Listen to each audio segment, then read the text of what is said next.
महाभारत में भगवान कृष्ण ने पांडवों का साथ दिया था।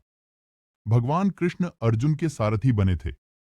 लेकिन क्या आपके मन में भी सवाल आता है कि जब भगवान कृष्ण क्षण भर में महाभारत का युद्ध समाप्त कर सकते थे, तो उन्होंने युद्ध क्यों नहीं लड़ा? आइए जानते हैं महाभारत के इस रहस्य के जवाब। लेकिन इससे पहले, अगर आप भी श्री कृष्ण के सच्चे भक्त हैं, तो कमेंट में जय श्री कृष्णा लिख देना। महाभारत युद्ध की तस्वीर जब भी आपने देखा होगा, उसमें भगवान श्री कृष्ण को सारथी के रूप में ही पाया गया होगा। दरअसल महाभारत के महायुद्ध से पहले ही श्री कृष्ण ने कह दिया था कि वह महाभारत के महायुद्ध में शस्त्र नहीं उठाएंगे और न युद्ध करेंगे। पूरे महाभारत के दौरान कई विषम स्थितियां आईं, लेकिन श्री कृष्ण स्थिरचित्त बने रहे और उन्होंने अपना सुदर्शन चक्र नहीं चलाया, न ही किसी से युद्ध किया। बस एक बार ही युद्ध के आरंभ में भीष्म की मनोदशा और इच्छा का सम्मान करने के लिए और अर्जुन को कर्तव्य का बोध कराने के लिए श्री कृष्ण ने रथ का पहिया हाथों में उठा लिया। ऐसे में अर्जुन ने श्री कृष्ण के चरण पकड़ लिए और श्री कृष्ण से रथ का पहिया रख देने के लिए कहा। सवाल उठता है कि आखिर श्री कृष्ण ने युद्ध न करने की बात क्यों की? क्यों खुद को युद्ध से अलग रखा? क्यों वह महज पाठ यानी अर्जुन के सारथी बनकर मार्गदर्शक बने रहे? आइए जानते हैं इस रहस्य युक्त सवाल का जवाब। महाभारत युद्ध के इस रहस्य को जानने से पहले भगवान श्री कृष्ण और अर्जुन के पूर्व जन्म को जानना होगा। पौराणिक कथाओं के अनुसार भगवान श्री कृष्ण पूर्व जन्म में नारायण थे और अर्जुन नर थे, जिन्होंने बदरिकाश्राम यानी बद्रीनाथ में नर और नारायण पर्वत पर तपस्या की थी। नारायण और नर दोनों ही भगवान विष्णु के अंश से ही उत्पन्न हुए थे, क्योंकि उस समय सूर्य भगवान के एक असुर भक्त दंभोद्भव ने सूर्यदेव की तपस्या करके उनसे 1000 कवच का वरदान मांग लिया था। इस कवच के साथ यह भी शर्त थी कि 1000 साल तपस्या के बाद ही कोई इस कवच को तोड़ सकता था, और जो भी इसे तोड़ता वह स्वयं भी मर जाता। इस वरदान को पाकर दंभोद्भव अपने आप को अमर मान बैठा था और देवताओं और मनुष्यों पर अत्याचार कर रहा था। नर और नारायण को दंभोद्भव ने युद्ध के लिए ललकारा। तब नारायण ने दंभोद्भव से युद्ध किया और 1000 साल के युद्ध के बाद आखिर नारायण ने असुर का पहला कवच तोड़ दिया। लेकिन कवच तोड़ने के साथ वह स्वयं भी मृत्यु को प्राप्त हो गए।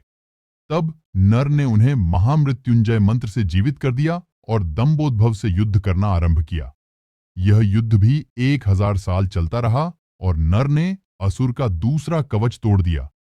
इस बीच नारायण ने 1000 साल की तपस्या पूरी कर ली और दंभोद्भव से युद्ध करने लगे। इस तरह से बारी बारी युद्ध करते हुए नर नारायण ने दंभोद्भव असुर के 999 कवच तोड़ डाले। जब अंतिम कवच रह गया, तब वह असुर सूर्यदेव के पीछे जाकर छुप गया। सूर्यदेव ने अपनी शरण में आए भक्त को नर नारायण से बचा लिया, लेकिन खुद को नर नारायण के शाप से नहीं बचा पाए।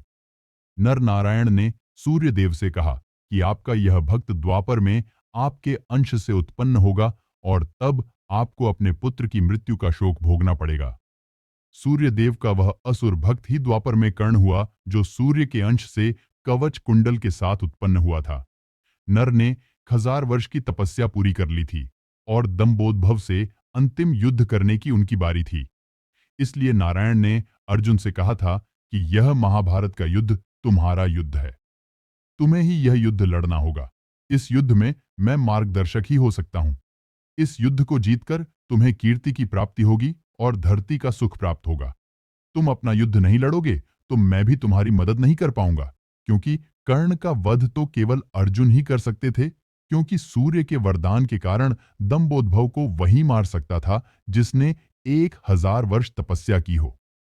और कर्ण अगर जीवित रह जाता तो महाभारत युद्ध पांडव नहीं जीत पाते।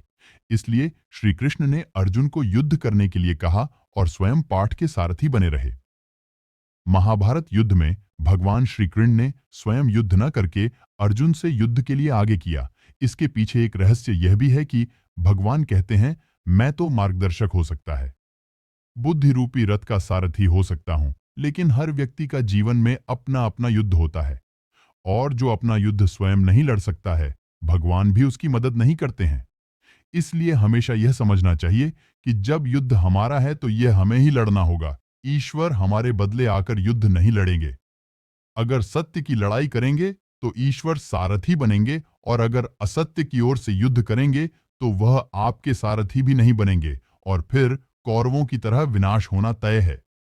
अगर आपको ये वीडियो अच्छा लगा तो लाइक और चैनल को सब्सक्राइब करना ना भूलें।